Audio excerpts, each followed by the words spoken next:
Hello YouTube. Hi, welcome to my channel. My name is Hidayah, and today I want to talk about self-improvement ideas. In other words, how to be a better you. I think about self-improvement. I think about me, and I think about what I want to be, and how I want to get to where I want to be, you know. So I can tell you for a fact that this might not be the easiest route that you're gonna take. It might not be the easiest thing you're gonna do. It's what you want might be. It might feel like it's against the way you were brought up. Like you might want to achieve some things that have never been achieved by anyone that you've been in direct contact with while you were growing up. So you haven't really known it to be maybe true, or maybe people that you knew had it were like people that you looked up to, or not up to, people like kind of like people like we used to put on a pedestal when we were growing up, you know. You would look at someone and you're like, "Ooh, she has like these kinds of achievements," and you maybe thought that those weren't possible for you, and now your thinking has changed and you want these things to be, a possibility for you. So you're gonna have to step out of your comfort zone, you know. You're gonna have to step out of your comfort zone for you to be able to achieve the things that you want to achieve, to be a better you, to do better, level up, as the common sentences that we use lately. So you're gonna have to press restart on your mind, on your body, and your soul, because you're going to have to do some things that you haven't really done before. So I have things written down. So every time I look down, I'm reading off of my paper. So take a step back and reevaluate think about who you are right now and who you want to be and the steps that you need to take to get there. You're gonna meet challenges and you're gonna meet obstacles and you're gonna feel like you can't make it, but you just have to sit back and breathe, and take the challenges on with an open mind and an open heart. Don't restrict yourself. Don't be so rigid when you meet an obstacle or like challenges. There are definitely going to be challenges when you're like trying to change some certain things that you're used to being the way that they are. The way that the way people view you right now, people are going to change how they feel about you, or like they're going to react to the new you. But all you have to know is they're going to react to the new you. The microphone was facing the other way. People are going to have to, get used to the new you, and eventually they will. They'll get used to the new you. They'll react. They'll be shocked. They might resent you, but just keep on going. Keep on coming up as the new person that you want to be. Make small changes on a daily basis. Small change. Well, you might have a desire. You might have something that you want to be, and then you want to get there tomorrow. No, that's not going to happen.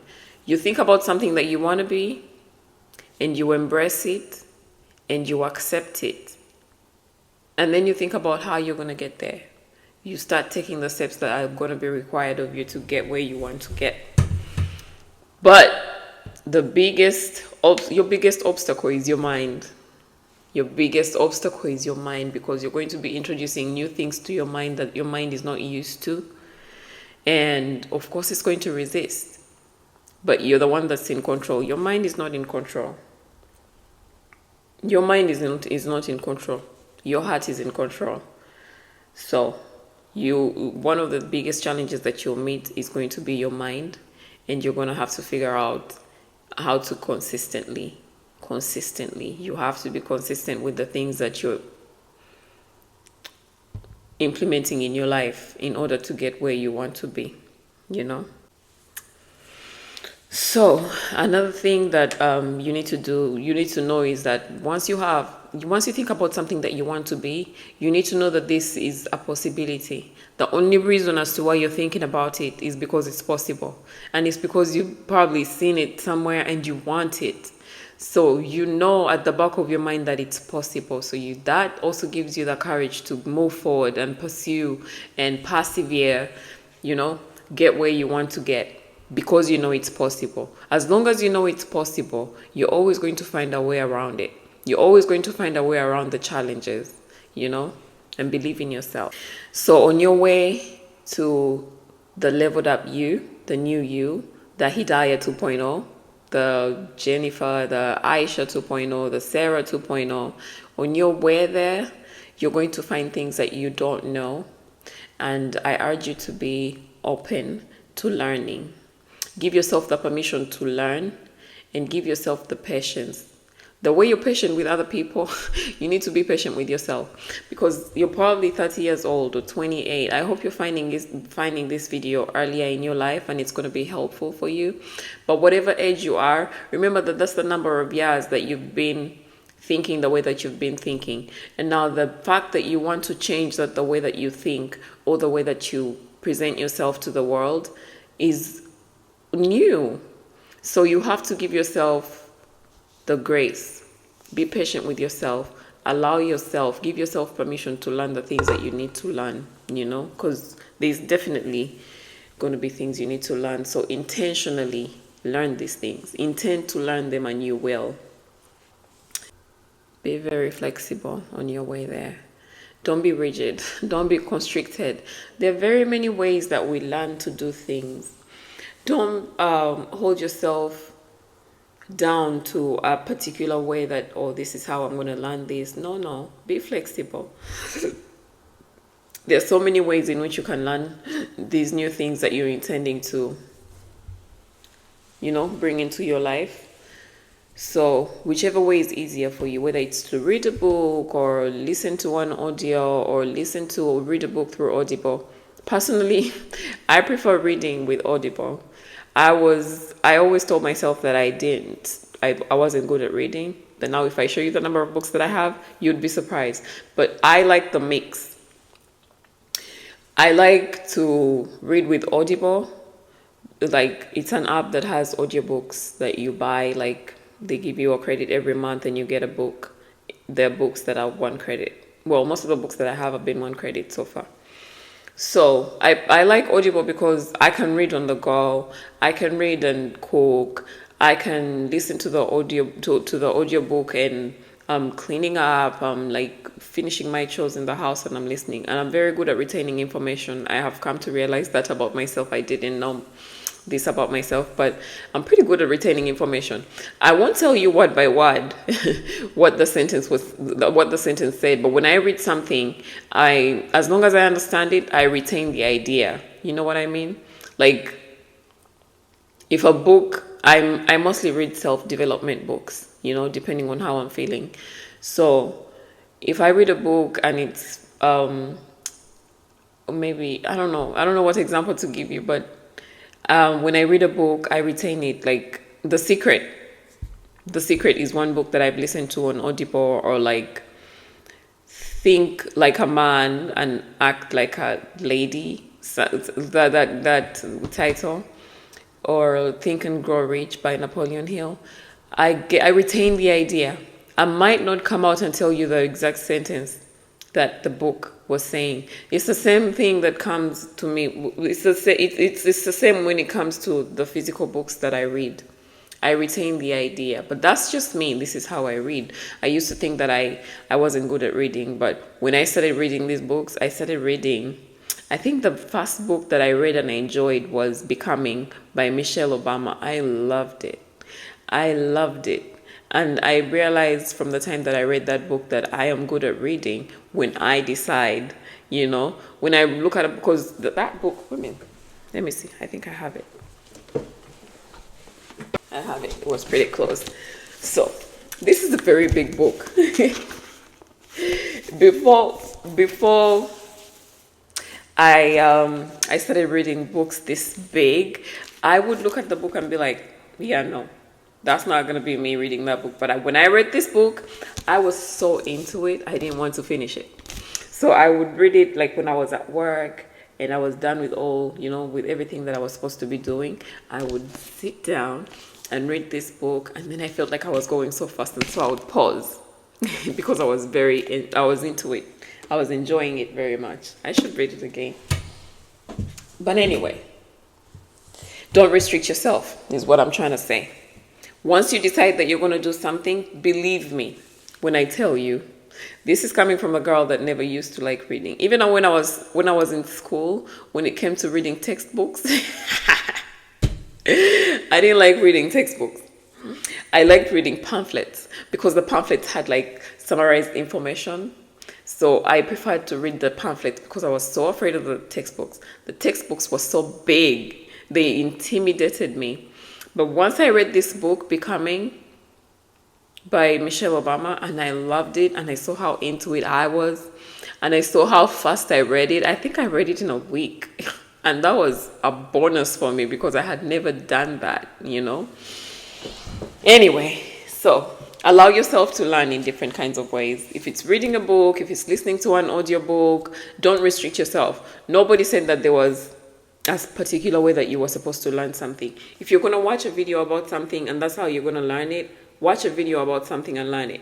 Allow yourself, give yourself permission to, you know, learn these things.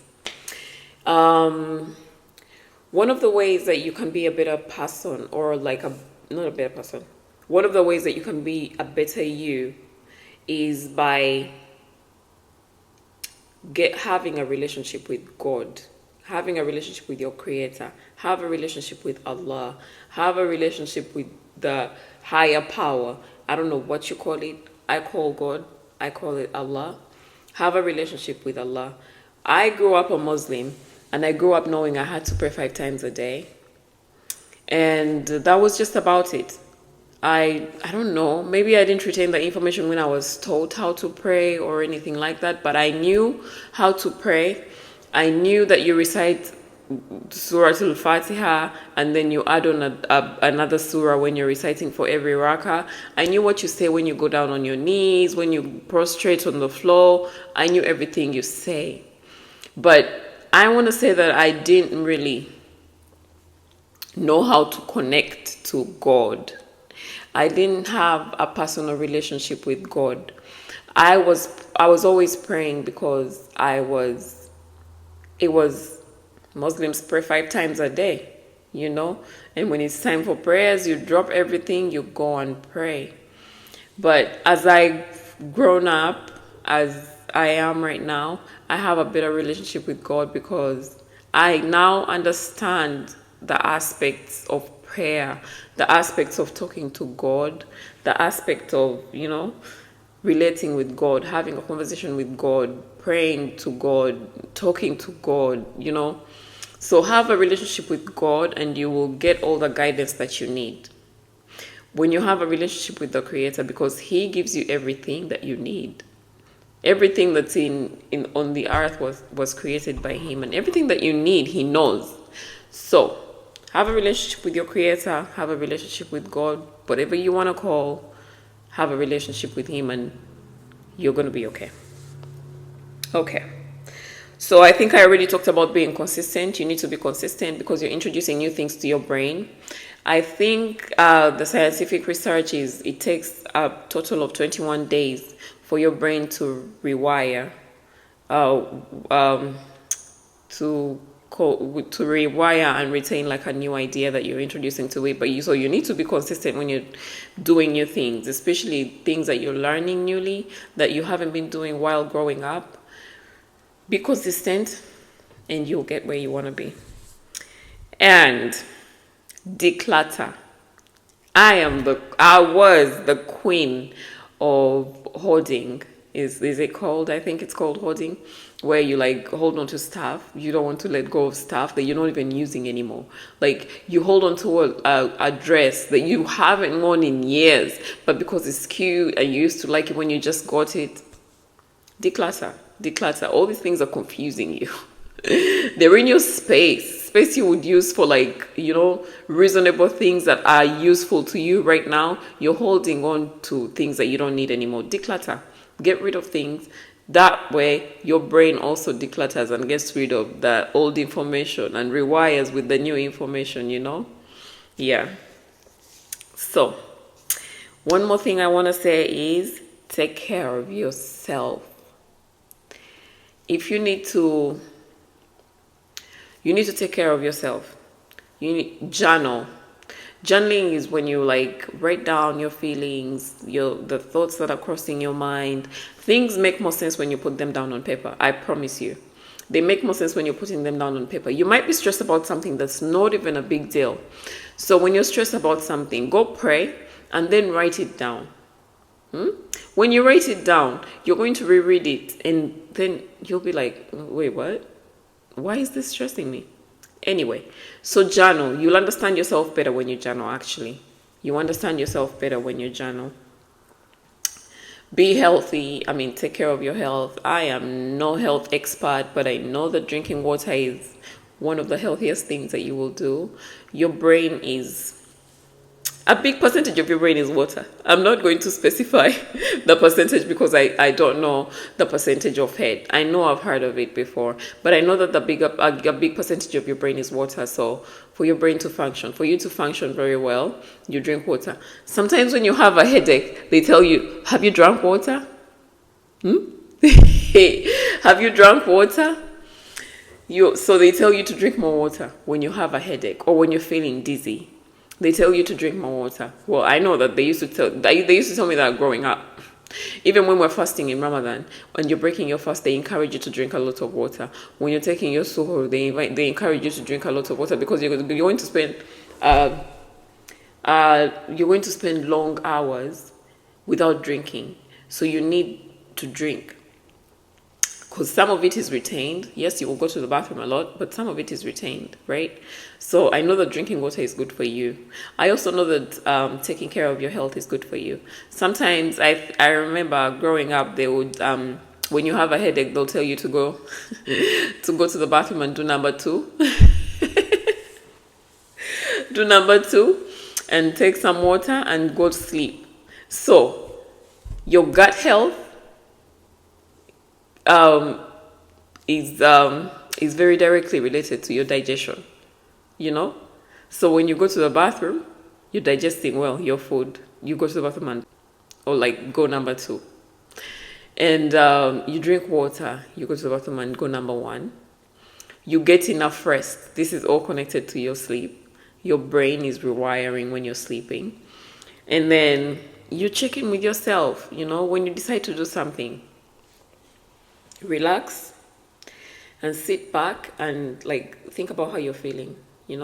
Ask yourself, how am I feeling right now? Ask yourself how you're feeling right now. If you're like, yeah, and then it will be very easy for you to decide what you want to do. And so to sum this all up is you need to accept yourself and love yourself the way that you are right now. In order for you to level up, you gotta love yourself right now, because if you don't love yourself right now, even if you achieve the things that you want to achieve in life, you still won't love yourself. You still won't be happy, right? So if there's a person that you want to be, that you've always wanted to be, and so you belittle yourself, self-sabotage. So you need to accept yourself right now, the person that you are right now. If you act, and that way, you know exactly what you want to be. Love yourself, give yourself grace, be merciful to yourself, accept yourself right now. And you need to know that you're a work in progress. You're always going to be a work in progress. No matter what the level is that you're at in life right now, you always want to level up, right? You always want to level up. But what you need to do is love yourself. Know that your mistakes make you better. Learn from your mistakes. Don't beat yourself up about making mistakes. Learn from your mistakes and know that they make you better. I know for a fact that I'm a better person today I'm a better me today because I accepted the mistakes that I made and I forgave myself. Your mistakes are a part of you, and when you accept them, you learn from them. Every mistake that you make in life comes with a lesson. Pay attention to learn the lesson that you're getting from your mistake, as opposed to beating yourself up, right? Accept that you've made a mistake and learn from it. If you don't accept your mistake, you can't learn from it. You're just always going to be dwelling on the mistake and beating yourself up about it. In my language, they call it lutakome, a never-ending journey. It's going to become never-ending because you're just thinking about the same thing. Learn. Ask yourself, what did I do? Why was this wrong? And how can I make it better? And then celebrate your wins. Celebrate your wins. Don't achieve something and then just go on to the next one. Take a moment and celebrate it. Embrace it. And love yourself for the achievement that you've made. Right? Celebrate yourself for all the successes, for all the failures. There is no failure that makes you bad. Every failure in your life makes you better. Some people say that failure is God tapping you and telling you, hey, that's the wrong direction that you're taking. Hello? Wrong direction. Make a U-turn. Go where you want to go. And with that, this concludes all the information I had to share today. Everything that I felt like talking about today, I have talked about. So I'll see you in my next one. Ciao.